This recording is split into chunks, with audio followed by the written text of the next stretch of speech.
Abraçar árvores é uma maneira de mostrar que você se preocupa com elas. 1, 2, 3, 4.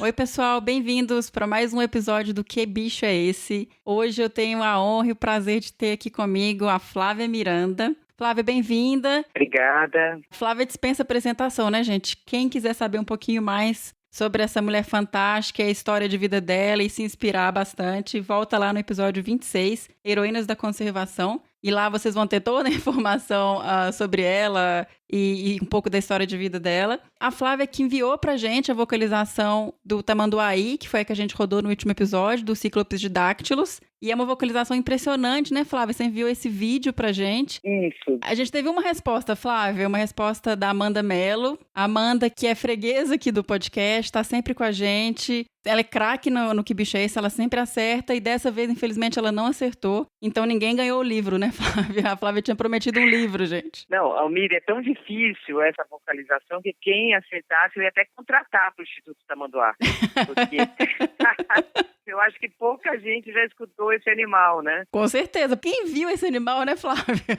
É um animal tão difícil de ter registro, de encontrar, de escutar. E essa vocalização, Miriam, é uma vocalização de estresse, né? Porque o animal, na verdade, não vocaliza tanto assim. Então, ele estava num momento de estresse, né? De captura, e aí vocalizou, por isso que a gente fez essa imagem. É legal. A gente pode disponibilizar esse vídeo, Flávia, para o pessoal ver? Pode sim. Tá, então a gente vai colocar para vocês entenderem o que a gente está falando desse momento específico da vocalização que a gente rodou aqui. Bom, quando a gente fala do tamanduaí, e aí eu queria pedir para a Flávia falar um pouquinho da ecologia da espécie pra gente, eu acredito que não tenha muita coisa, né, Flávia? Assim, onde vive, o que come, como se reproduz, esse bicho tão pequenininho e difícil de encontrar. Tem pouca informação, né? A espécie muito interessante é Ciclopes, né, de Dáctilos, e o nome já fala ciclopés, pés em círculo. Então, ele tem uma anatomia e fisiologia completamente diferente, inclusive bem diferente dos tamanduás, né, dos outros tamanduás. É um animal arborícola,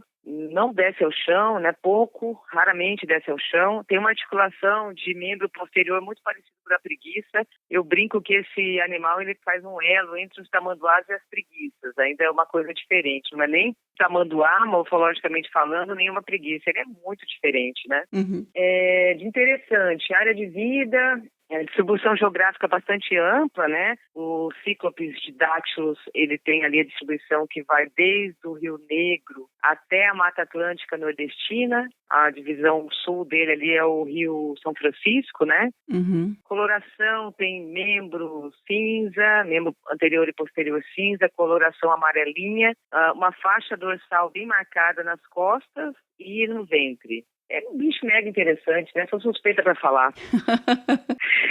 O apelido dele é Tamanduá Fantasma, para você ter uma ideia da dificuldade de encontrar, né, mesmo esse animal. Imagina, um bicho que pesa o quê? 200, 250 gramas, né? Isso, 200, 250 gramas. E ele é noturno, então é mais difícil ainda. Então, ele é um animal de hábito noturno, né? É arborícola, são solitários, exclusivamente quando a fêmea está com filhote. Tem um artigo falando que o cuidado parental é macho e fêmea juntos, mas a gente não está vendo isso na natureza, né? O pouco que a gente já estudou, a gente está vendo um cuidado somente da mãe mesmo. E é muito bonitinho, então a gente inclusive está para sair esse artigo, né? A gente vendo mesmo que a mãe cuida do filhote por um tempo, depois deixa esse filhote sozinho e sai para forragear, depois volta. Ele fica bastante tempo sozinho na árvore.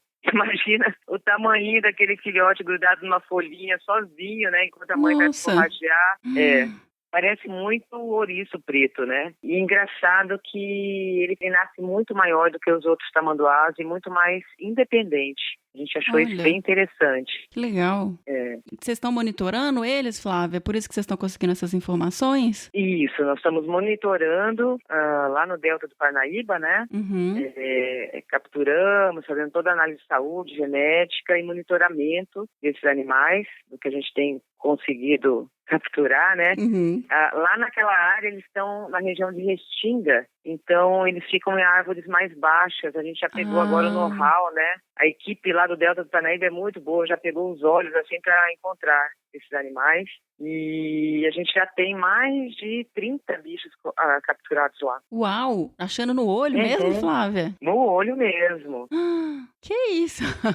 Como assim? É. E ele não tem, eu lembro que você comentou no episódio que você gravou, que ele não tem aquela questão de reflexo da lanterna quando você bate, né, de noite. Exato, aquele tapete lúcido, né? Sim. Ele não brilha os olhos. O que muda mesmo, Miriam, é a textura dele. Tamanduá-i, ele é conhecido também como tamanduá seda, né? Uhum. Até o nome em inglês, silk, né? silk, feature, Então, ele tem esse pelinho que eu acho muito parecido com o mico-leão dourado, sabe? É um pelinho bem fininho. E aí, quando ele tá dormindo, ele fica num formato de uma bolinha de tênis, né? Uhum. E a textura, ela difere da folha. Então, é assim que a gente tá conseguindo encontrar esse bichinho aí. Mas tem que ter o olho muito treinado mesmo. Tá doido. Posso mandar um vídeo também para vocês verem como que é a captura. É bem interessante. Por favor, e aí vê o bicho, sobe na árvore e pega? Isso, vê o bicho. Agora a gente está trabalhando de dia, né? Antes a gente tentava captura à noite, quando ele estava ativo. Mas a melhor metodologia é sair de dia, que o animal está dormindo. A gente consegue encontrar, sobe na árvore, já captura com uma luvinha raspa de couro mesmo, coloca o animal num saco de pano, né? Aquele saco de capturar ave também. Desce o animal pro chão e faz anestesia lá. Entendi. A metodologia é essa. E aí, por isso aquele videozinho estressado. Hoje em dia tá bem interessante essa metodologia de trabalhar realmente de dia e capturar ele dormindo, porque daí ele nem percebe que a gente tá subindo na árvore. Pode chacoalhar o galho que ele não acorda. É mesmo? Ele fica meio em torpor, assim, dormindo, igual... Fica dormindo. Olha só. E, Flávia, eu vi também que vocês têm alguns trabalhos com dieta, né, da espécie. Como que vocês estudam e qual que é o principal item da dieta do tamanduá-i? Então, a gente está vendo que até o momento, né, o hábito preferido são as formigas, né? Tá. Nós não encontramos cupim ainda na dieta. Tem um trabalho da Beth Arada, de 85 também, né, que escreveu o primeiro trabalho de conteúdo estomacal, de cíclope. Ela fez esse trabalho na Amazônia e o que a gente encontrou no Maranhão, no Piauí, já está sendo diferente. Então, eu acredito que depende do ambiente, né, do que tem na região de disponibilidade de formiga. Sim. A gente tem encontrado muito Pomponatus, Pseudomyrmex, Phalaenopsis, até que é uma formiga de serrapilheira. Então, não sei se ela sobe ou se ele desce em alguns momentos, né? Mas ainda é um estudo inicial, né? Sim. Então, isso era até uma pergunta que eu tenho. Você comentou a questão da formiga, uma formiga de folhiço, que você não sabe se eles descem ou não. Vocês têm essa informação? Porque, por exemplo, isso é um dado importante até para a conservação da espécie, né? Se ele não desce ao chão, ele não vai atravessar algumas áreas e tal. Se ele só realmente fica mais em copa de árvore. Não, a gente, no monitoramento, alguns animais desceram e atravessaram uma boa área pelo chão, né? Uma boa área, tipo, sei lá, 300 metros, né? Que para nós foi uma surpresa, inclusive uma fêmea com filhote nas costas. Olha. Mas se você for ver o membro posterior, a anatomia dele de deslocamento, os membros pélvicos não é adaptado para o chão, né? Ele anda, inclusive, muito parecido com um lagarto, assim, pra você ter uma ideia. Olha, que legal. Também posso passar um vídeo para vocês verem, é muito interessante. Então, assim, em termos de conservação, pensando em conservação, a maior ameaça é a perda de habitat, sem dúvida, né? Ele depende muito dessas florestas primárias e secundárias. A gente já viu animal em áreas secundárias, ficam muito bem, né? Mas dependem mesmo da floresta. Até puxando para essa questão de perda de hábitat e conservação, quando a gente olha no mapa a distribuição da espécie, a gente pode até postar isso lá também, você comentou que tem essa população do Nordeste, né? Sim. Essa população, ela tem um nível de ameaça diferente, local, assim, por ter uma população menor, de uma área menor, que é uma área que sofre pressão de perda de hábitat, isso é uma questão para a espécie, porque dentro da lista vermelha da IUCN, ele está como pouco preocupante em termos de ameaça. É uma longa história, né? Porque o que acontece? Ele tem essa população disjunta, a gente está falando de cíclopes de dáctilos, né? Sim. Tem essa população disjunta. A população do Nordeste é bem mais enxuta e com muito mais ameaças, né? Perda de hábitat, tipo 500 mil questões que acontecem no Nordeste, né?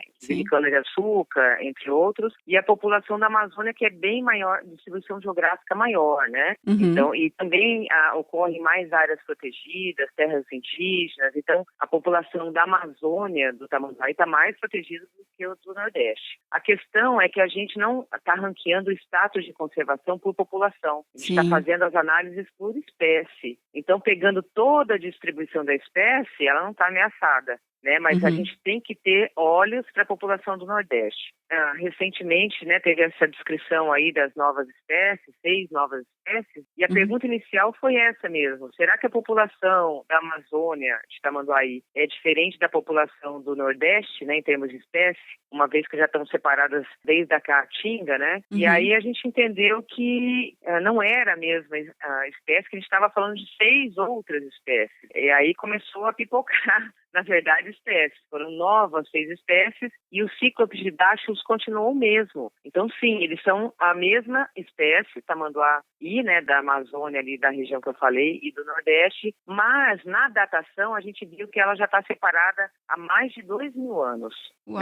Né? Então, eu considero, Miriam, uma população que a gente chama de unidade evolutiva significativa. Ou seja, a gente tem que dar uma atenção para essa população do Nordeste, porque ela já está separada e pode estar especiando, né? Sim. Pode ser que a gente esteja falando de uma nova espécie, e se a gente não tiver agora, no futuro próximo vai estar. Sim. Então, por isso até que a gente está lá no Delta do Parnaíba, lá no Piauí, fazendo um trabalho belíssimo com reflorestamento de mangue. Porque a população, essa disjunção, a conexão está por ali, pelos mangues ali do Maranhão, Piauí e Ceará. Sim. Então, é uma área muito importante para se preservar, não só para os cíclopes, né, mas para as outras espécies também. Perfeito, para tentar tirar esse isolamento, né? Fazer... Isso, exatamente. Mas, assim, essa pergunta sua é bem interessante, porque a população do Nordeste precisa, sim, de um plano de conservação, né? Mesmo sendo a mesma espécie, ele tem uma população disjunta e que tem outras ameaças, né? Outro cenário de paisagem. Então, a gente precisa, sim, montar algo aí para preservar. Perguntei isso porque é uma questão que eu também levo muito.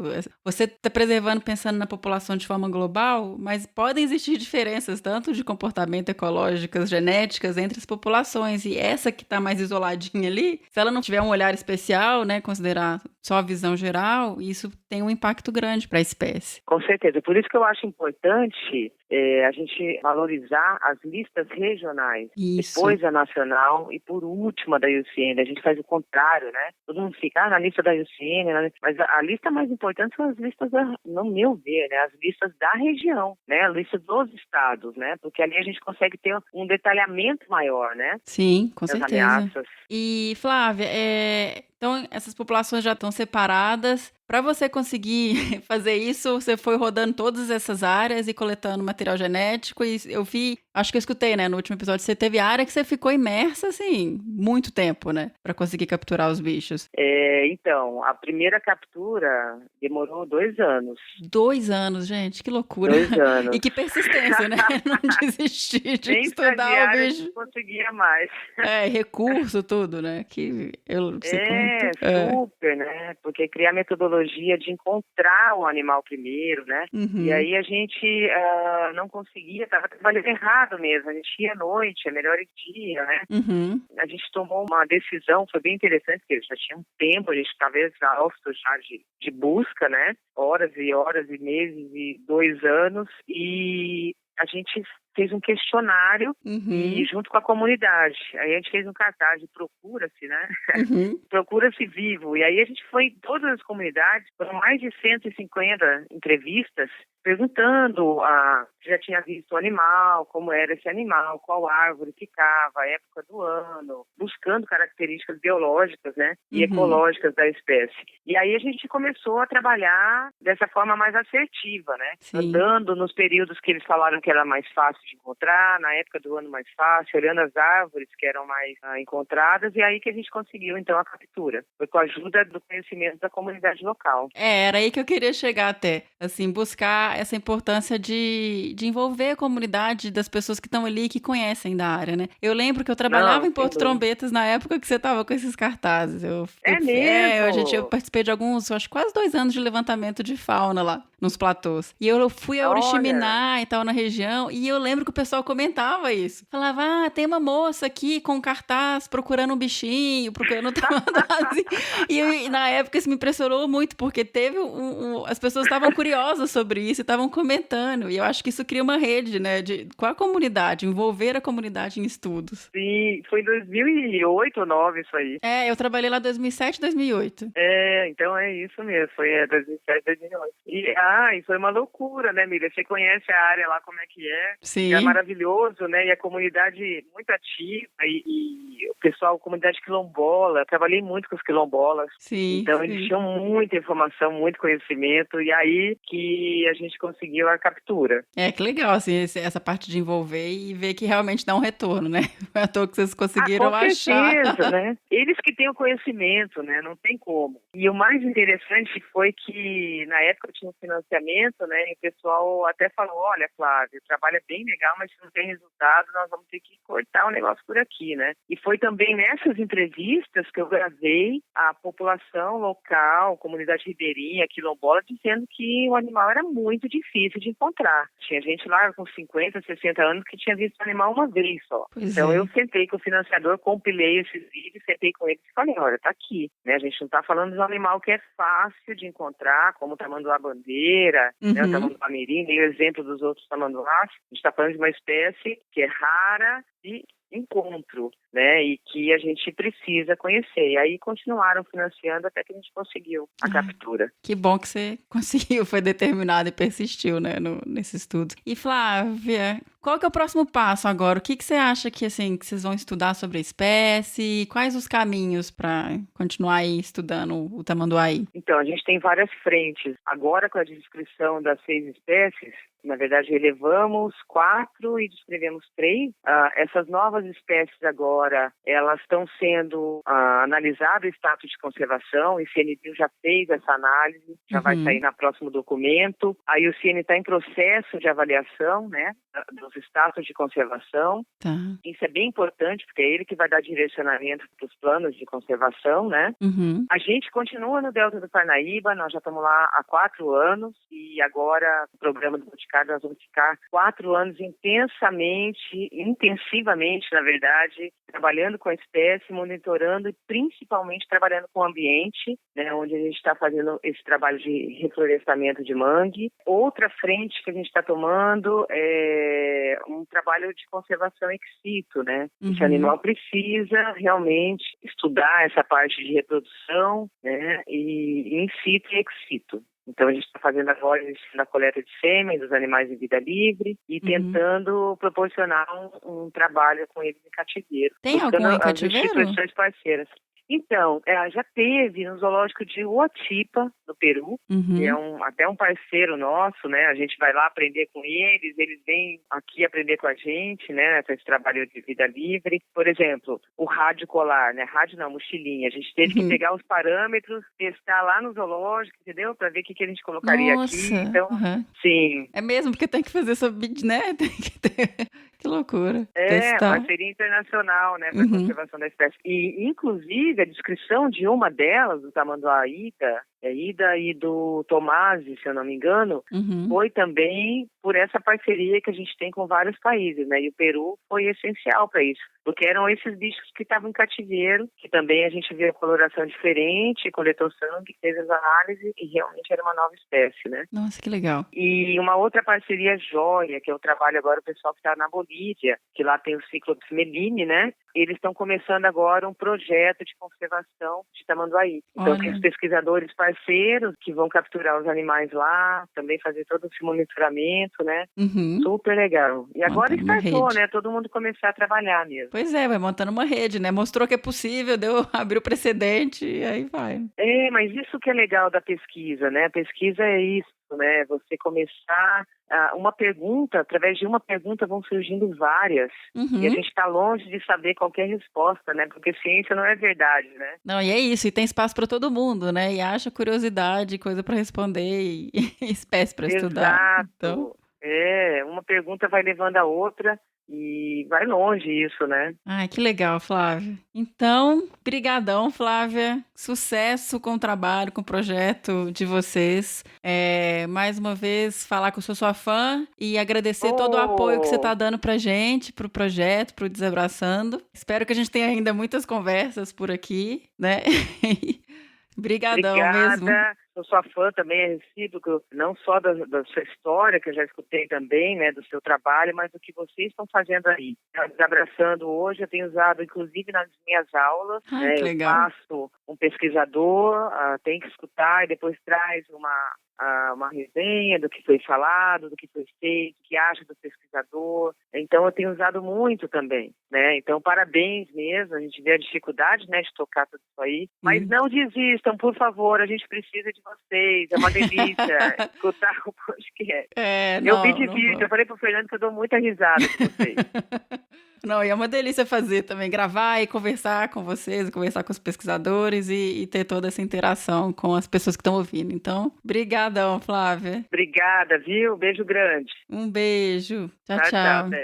E, pessoal, lembrando, quem ouviu o último episódio e sabe qual bicho que a gente tocou, escreve para bicho@desabrace.com.br, ok? Até o próximo bicho. Um beijo. Tchau.